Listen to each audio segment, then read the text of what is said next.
basic questions is, do we really need to survey IBD patients for colorectal cancer? And then the second question that we'll have is that which screening method is the best one to use? So we'll tackle the first question first, which is, do we really need to survey our IBD patients? So what is the colon cancer risk in IBD? So this is the first study that was published a long time ago. It's a landmark study that was published by Eden and Gut in 2001, showing that after about 10 years of disease, the risk of colon cancer starts going up in IBD patients. If you look at the data, so it's been progressively, the data has been accumulating over the many years. And in 2012, there's a long study. So the Tina Jess from Denmark is a very active group at recruiting and collecting data. And so here they looked at the risk of colon cancer in IBD patients, whether it's ulcerative colitis, Crohn's disease, or everyone altogether. And if you look at the relative risk of colon cancer for ulcerative colitis, it's 1.07, and it crosses 1, which is not statistically significant. Similar for Crohn's disease. So you wonder if actually in 2012, when this was published, you wonder if the risk of colon cancer is actually a true risk or not. Well, in fact, it is. If you look at the details of the study, patients diagnosed at young age, so again, young age, it comes back to individualizing the patients. So patient diagnosed before the age of 19 had a relative risk of 43, which is quite significant. Patients with ulcerative colitis and primary sclerosing cholangitis have also a risk of 9 times. And patient diagnosed earlier on, so between 79 and 88, so again describing the long duration of disease, have a 34% increased risk of developing colorectal cancer. So the risk of colorectal cancer is present, and this is very recent data that was published from St. Mark's in the UK, so in 2015, looking at the probability of remaining colon cancer free over time. And you see that as after 10 years of disease, the probability of remaining colon cancer free goes down. So there is an increased risk of colon cancer. And from the same study, again from St. Mark's, so the cumulative incidence of colon cancer after 20 years of disease was about 2.9%. At 30 years of disease, 6.7%, and at 40 years, that's 10%, which is quite significant. It's quite high for IBD patients. Risk of colon cancer again. So one thing that we've noticed over time is that although the risk of colon cancer is high, we've noticed that going from decade to decade, the incidence of colon cancer was going down in IBD patients. However, since 2003, in the past decade, there's an increase again in the risk of colon cancer, which is quite interesting to notice. Why would colon cancer start to increase all of a sudden again? And if you look at the data here, this is the stage of the diagnosis, whether it's a Duke 1 or A or B versus a Duke C or D, which is more advanced colon cancer. Well, we continue to notice that actually if you look at the C or D, the risk of colon cancer, advanced colon cancer, is still reducing. The one that is on the way up is the early detection. And this tells us that probably we're detecting colon cancer earlier on than we were detecting it previously, and that could be related to our surveillance methods. One interesting fact that came up also from this St. Mark study, which is actually a very, very interesting study, I encourage you to look over it, is that what's the risk of a probability of remaining colorectal cancer free depending on what you find on your biopsies. So obviously the highest risk of having a colorectal cancer is when you detect high-grade dysplasia. So what about low-grade dysplasia or indefinite for dysplasia, which we do find on biopsies on a regular basis? Well, the interesting thing in that study is that it showed that the risk of colon cancer with low-grade dysplasia or indefinite for dysplasia was exactly the same, which is interesting. So you should not take indefinite for dysplasia as a low risk and should be considered as a risk of colon cancer should be as high as patients with low-grade dysplasia. What are risk factors for colon cancer? Well, more extensive disease, colonic strictures, patients with primary sclerosing cholangitis, so these are patients that are higher risk. If there's a family history of colorectal cancer, especially before the age of 50. If there's a personal history of dysplasia, so as we saw earlier, dysplasia in an IBD patients predict a risk of colon cancer, and long-standing inflammation, so longer duration of disease. What about surveillance? Well, I showed you earlier that risk of colon cancer is going up, and detection of colon cancer is going up, and probably because we're surveying more our patients. Well, endoscopic surveillance was found to be to reduce mortality from ulcerative colitis-related colon cancer. And if you look at the slide here, although not statistic, although very small numbers, patient that had surveillance versus the patient that did not have surveillance, the percentage of survival is much higher if you had surveillance versus not. And this is probably related to the fact that we're detecting earlier cancers in stage A or B that are more treatable than the ones that are detected later on. Again, surveillance reduces interval cancers. So here, interval cancers between our surveillances have been reduced over time, again showing the same thing, and this is recent data from St. Mark's in the UK. So let's look back at the guidelines for ulcerative colitis surveillance, so for IBD patients from 2008. And I look back at the AGA and gastroenterology guidelines in 2008, and it tells us that patients that have pancolitis should start surveillance for colorectal cancer 8 to 10 years after onset of disease, and it should be done every 1 to 2 years. For left-sided colitis, we allow a bit longer, so we can wait 15 to 20 years before starting the screening, and it should be done every 1 to 2 years. But for PSC and ulcerative colitis, that should be done yearly. So once you diagnose PSC, then you need the yearly surveillance for colon cancer. However, if you look in small scripts, and we never look at the small scripts like when we read contracts, if you look at the small scripts at that time, they had said that chromoendoscopy with target biopsies is the method of choice for screening in ulcerative colitis. But it was not very used at that time, and it still isn't used as much as it should be. Now, more recently, this is published this year, March this year. These are the scenic guidelines. Okay, so these are recent guidelines that were published by the ASGE and the AGA conjointly, looking at the statement consensus on the surveillance and the management of dysplasia in patients with inflammatory bowel disease. So it's really related to that. And if you look at statement 3, so when performing surveillance with high definition colonoscope, chromoendoscopy is suggested rather than white light. Okay, so they have a high agreement. 84% of the experts agreed that chromoendoscopy is a better option than white light.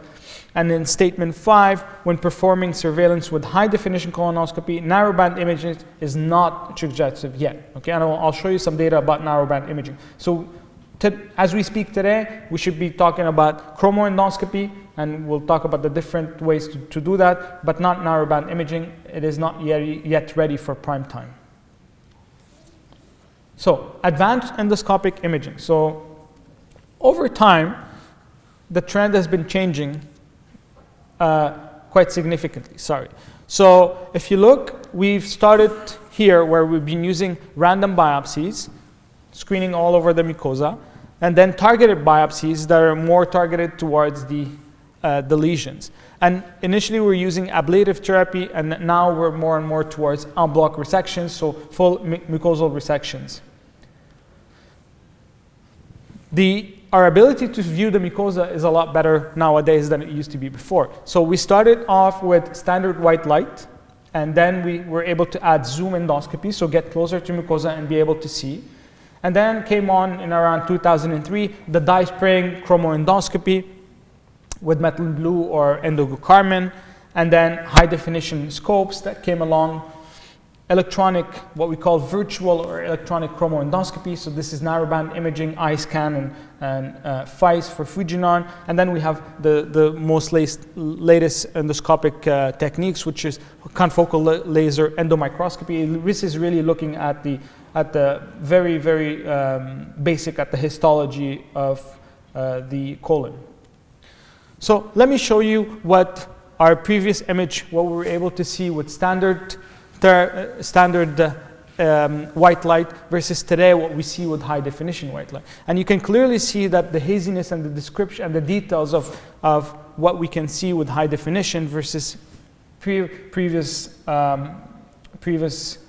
endoscopic techniques. Now, let's look at standard protocol. And this is the one thing that has been done the most commonly nowadays. So most people still use standard biopsy protocol, and I will try by the end of the talk to convince you that it's probably not the right thing to do.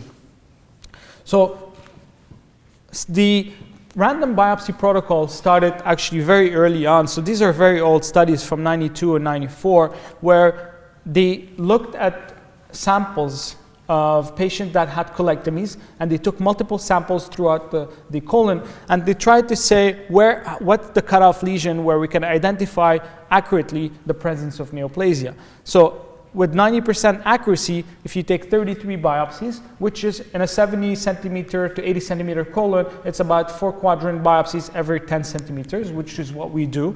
You have an accuracy of 90%. If you take 56 biopsies, which is the double of that, then you're only at 95. So not really a big increase in terms of accuracy. So this is where the recommendation of random 4 quadrant biopsy came, and that's what most of us do.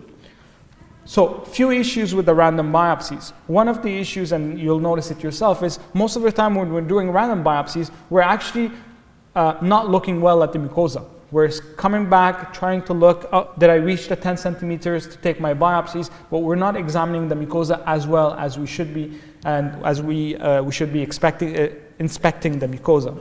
So that's one issue. The second issue is the adherence. These are several studies, and because it's time consuming, taking 4 quadrant biopsies every 10 centimeters, one of the main issue is the adherence protocol. So are we really doing it?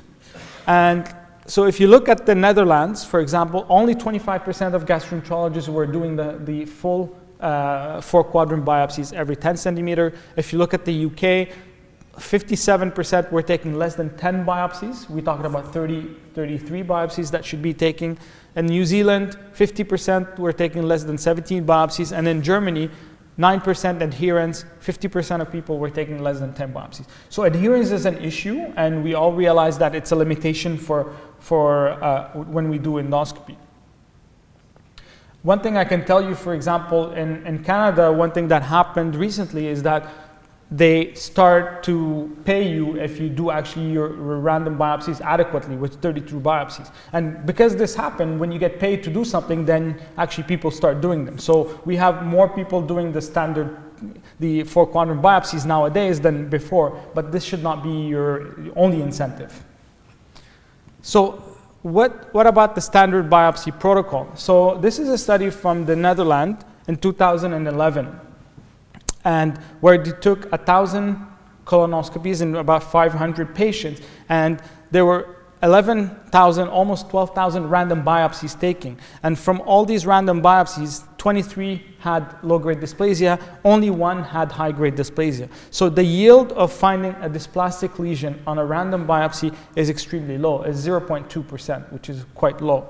While most of the lesions that were identified were actually targeted lesions. So they saw something, whether it's raised or not, and they biopsied it, and that's where they found most of the lesions that were able to be identified. So regardless, what I'm trying to show you is the yield of those random biopsies is very low, the adherence is low, and that's why we need to find another technique to be able to do our surveillance in a better way. So this led us to chromoendoscopy. So in 2004, we had these surface guidelines that were published for patients for surveillance with chromoendoscopy. So what does this tell us? So there has surface is S for strict patient selection. So you have to be strict when you're selecting your patient for surveillance. Patients need to be in mucosal healing to be able to do your surveillance. Otherwise, there's a lot of background noise in terms of how much inflammation there is. There might be indefinite for dysplasia. The chromoendoscopy itself might be quite difficult to interpret as well. So patient needs to be in clinical remission, but more importantly, and that's I'm stressing, it needs to be in mucosal or endoscopic complete remission. Now, one thing that is also crucial is when you're doing the preparation, you need to have a very, very good prep. And the reason is, if you don't have a good preparation, especially if you have some mucus, whatever dye you're using will not stick the mucosa. So you need to have a very good cleansing and make sure that you have an excellent preparation. You could use a antispasmodic if there's a lot of contractions, but I don't usually use it on a regular basis. And when you do the spraying with the dye, whatever dye method you use, it has to be the entire colon. Okay, and I'll show you a little bit what we do. So basically, you reach the cecum, and once you're in the cecum, you start spraying the entire mucosa throughout the colon to be examined. And I usually do them by segment. So you do ascending colon until the transverse, come back, examine that area, and then go further down more distally, examine the rest of the transverse and part of the distal, examine that, and then go down towards the sigmoid and rectum. Detection, so dyes, which dye can you use? There are different types of dyes. You can use methylene blue or indigo carmine, okay, which are different types of dyes that can be used. Methylene blue is an absorptive agent, so it will be absorbed by the mucosa. You just have to give it about a minute or two, and it's absorbed to the mucosa, and then you'll be able to inspect the mucosa properly. Or you have also indigo carmine. Indigo carmine is a contrast agent, so it's not absorbed, but it'll give you a good contrast of the mucosa and for a good examination of the pit pattern. Then we get to the analysis of the architecture, and I'll show you one thing that is used is the Kudo pit pattern that I'll be demonstrating to you in a few minutes, and then biopsies only of the targeted lesion. So there's no random biopsies that are done, only of the targeted lesion they identify. So we looked at, I just told you about the Kudo pit pattern. So Kudo pit pattern is the pattern that you look at when you're examining the mucosa. So there are two classes, the grouped and to group A or B. Group A are the pit pattern that are benign. So these are benign type patterns which we see either in a normal mucosa, so pit pattern 1, round regular mucosa, or a pit pattern 2, which is more like a stellar looking, which is often seen in regenerative changes or hyperplastic changes. But these two, whether it's 1 or 2 in that group A, are benign lesions, and most of the time I don't resect those lesions. With the type B, so this is where you have 3L, which is a longitudinal tubular type, 3S, so small, round, and tubular, and irregular. Then you have the type 4. Here it's gyrus-like. It looks like the brain. It's branching. And then type 5, which is irregular and completely destroyed structure. So the type B, these are the ones that are potentially neoplastic. So this is where you'll find low-grade dysplasia. You might have fine-grade dysplasia, high-grade dysplasia, and colorectal cancer. And the higher you get towards 4 or 5, the higher the risk of colon cancer. So imaging, when this was done initially, the Kudo pit pattern, it was done only for chromoendoscopy with methylene blue with dye spraying. But now it's been used with the virtual chromoendoscopy, which is the one that we see now, whether it's NBI or iScan. And again, same thing. So pit pattern 1, 2, 3, or 4, and I'll show you some pictures. So this is what the colon would look like when you do a spraying of the mucosa. So you look at the pattern, pit pattern around here. This is normal mucosa. It's a pit pattern 1, very regular, round type of mucosa. You look at the polyps. They have exactly the same type of pit pattern. This is a pit pattern 1, which is a normal pit pattern that we see in pseudopolyps. These are lesions that I will not remove. I will not biopsy because they're quite benign. Pit pattern 2. So here they're more stellar. It looks like a star-like shaped. And these are changes that are found in regenerative changes or hyperplastic lesions. And this is a lesion that I would not biopsy as well. Now moving on, this is a pit pattern 3. So you see they're very tubular, elongated lesions. And this is something that is potentially neoplastic. So this is here, as you can see. And you see the delineation very well, where with the normal mucosa surrounding. This is a pit pattern that is different from the one surrounding it. So this is a lesion that should be at least biopsies, if not resected. And again here, this is another lesion. That's a 3S, so irregular small pit pattern that we find right here. And that's a lesion that should be also resected. So this is only to show you the pit pattern form. I don't think that anyone would miss a lesion like this, even if it's without methylene blue. So we see that it's very branching. It looks like a brain, like a gyrus-like looking. And this is a pit pattern 4. It's clearly something that is potentially dysplastic or maybe even neoplastic. And this is a pit pattern 4. So you look at this lesion here. There's absolutely no pit pattern remaining. It's completely distorted. This could be either a neoplastic lesion, or sometimes we do see that when there's a lot of inflammation, so inflammatory polyps. So let's look at chromoendoscopy. So this is a meta-analysis that was done, and you can see that there's increased yield of detecting lesion at least by 3 to 4 times more than what we find with white light when we perform chromoendoscopy. And this is another meta-analysis that was done where the increased risk of detection of lesions was 44% when you use chromoendoscopy, and especially for flat lesions, because the flat lesions are the more difficult to identify. So you have a 27% increase of detection of flat lesions. Coming back to the scenic guidelines that were just published this year. So the scenic guidelines did their own meta-analysis as well with all the studies that were done with methylene blue and with the chromoendoscopy, and they found that there's the relative risk is 1.8, clearly in favoring of chromoendoscopy, and this is how they came to the conclusion that chromoendoscopy should be the one method that is used for surveillance in colon cancer.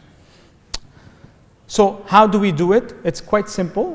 What I do basically, there are different ways you can perform that. So this is a bottle of water. You have methylene blue, which are small vials. You can use either methylene blue or endocarmine. You withdraw to a concentration that you require. So for methylene blue, it's 0.1 to 0.4%. For endocarmine, it's 0.1%. So you dilute in a NS bag, and then this is the spray catheter that is used. So the nurse would withdraw from the bag, and then through the spray catheter you'll spray it into the mucosa. So that's one way to do it. The second way to do it, which I find very useful nowadays, I put it in actually the water pump. So I just put the methylene blue inside the water pump. Once we reach the cecum, I change that tubing for the water pump into the one which has the methylene blue, and then we start spraying the mucosa with methylene blue at that time.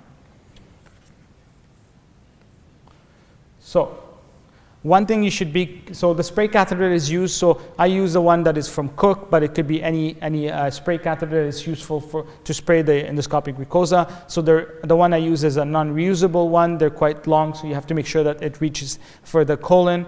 And one thing that is important, and this is you should let your nurse know, is you need to have a good force when you're spraying the mucosa, because you need to have a good visualization and you have a spray of the entire mucosa.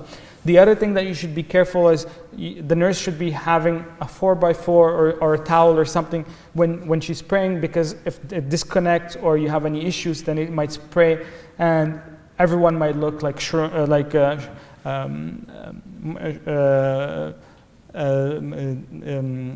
in the entire room. So you have to be careful about that, okay? So you don't want to look like Smurfs in the endoscopy unit, especially because it will stain everywhere. So a small video that I'll show you with how we do the spraying. So basically you examine the mucosa, you reach the cecum. Once you reach the cecum, then you start using your spray catheter. So you put in your spray catheter and the nurse starts injecting, and you go in a rotation with a good shower. So as you can see, there has to be some foreful. So good shower, and you spray the entire mucosa.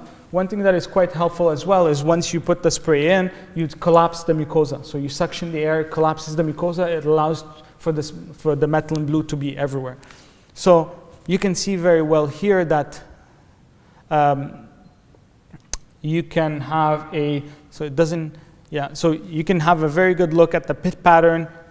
You look very carefully, and you can identify lesions. So here you can see that there's a lesion right there that is delineated very nicely. So we get close to it, and we're able to see the different pit pattern between a normal pit pattern here and a lesion that is right there. Okay, and so that's how you know which lesion you should be resecting. So you see that very clearly, the delineation of the lesion. Okay, again here, there's a small lesion right here, another small lesion, with a different pit pattern clearly compared to the surrounding mucosa. Okay, so and you can get very close to it and have a very good examination of the mucosa and the pattern, so you can see if you want to resect it or not.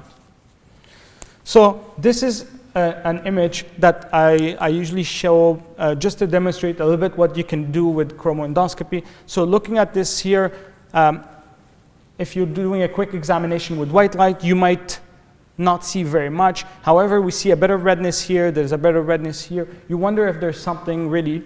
It could be very easily missed. However, there's actually a lesion right here that might not be seen very well on white light. If you look at when we spray methylene blue, you see that there is this area here that did not pick up methylene blue properly, as you can see.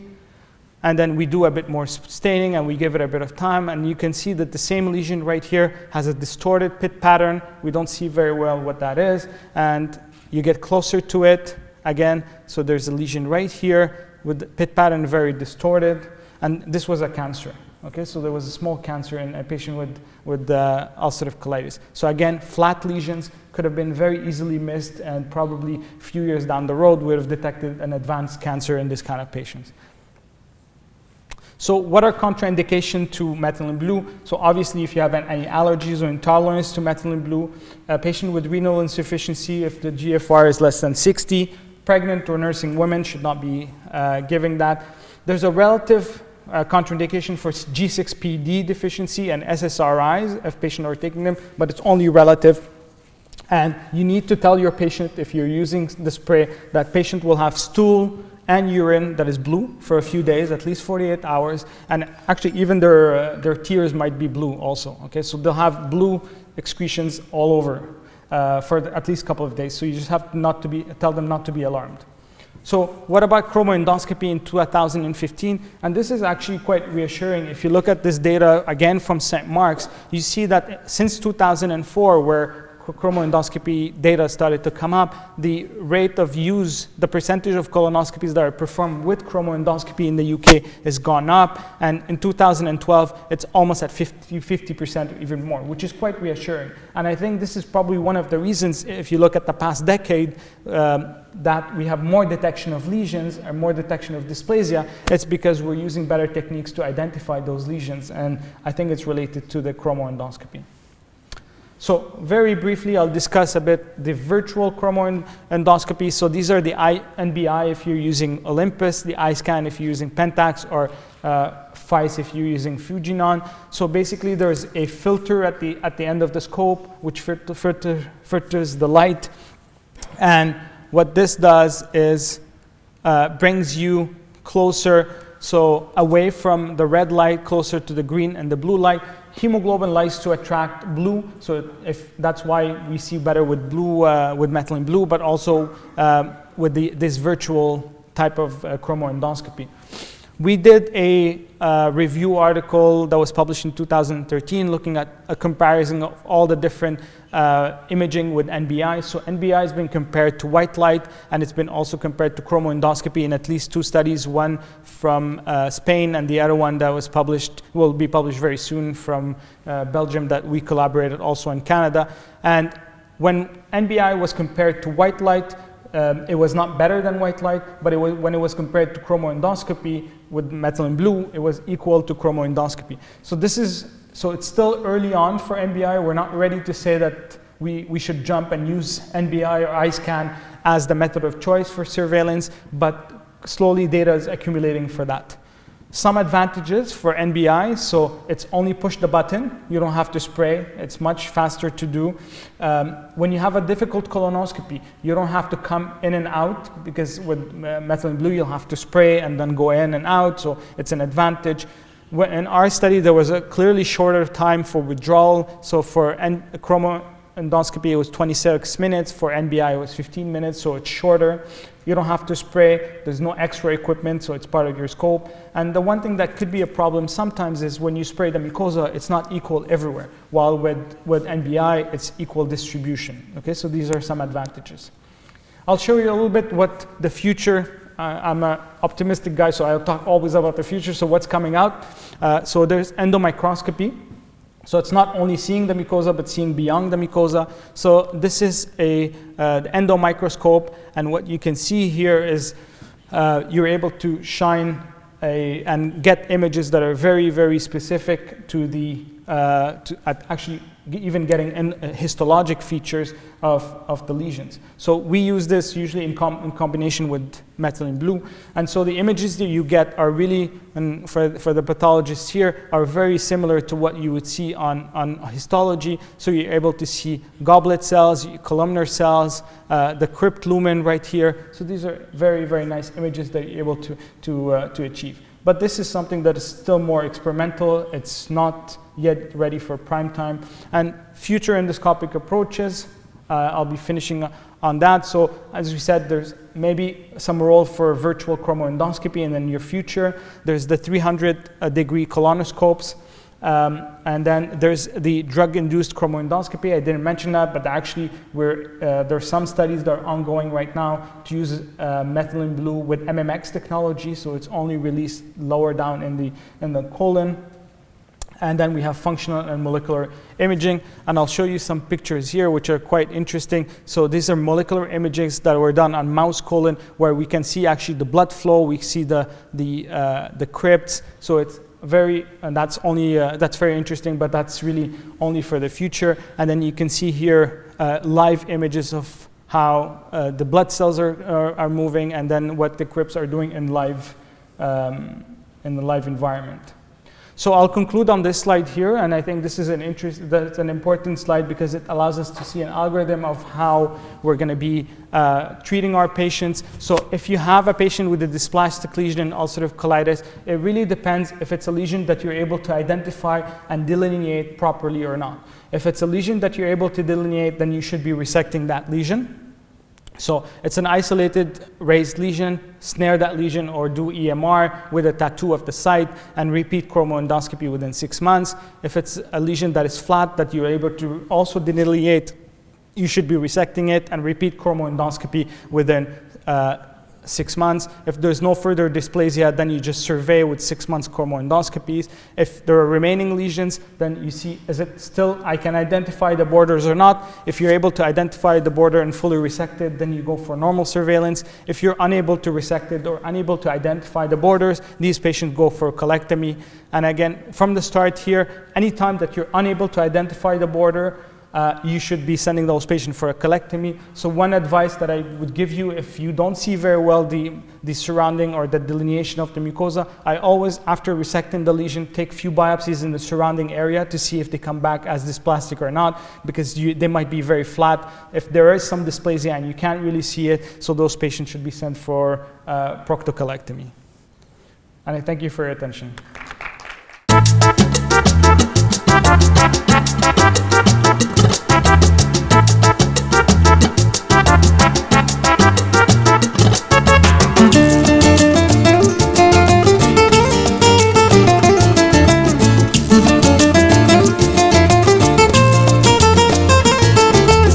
Thank you.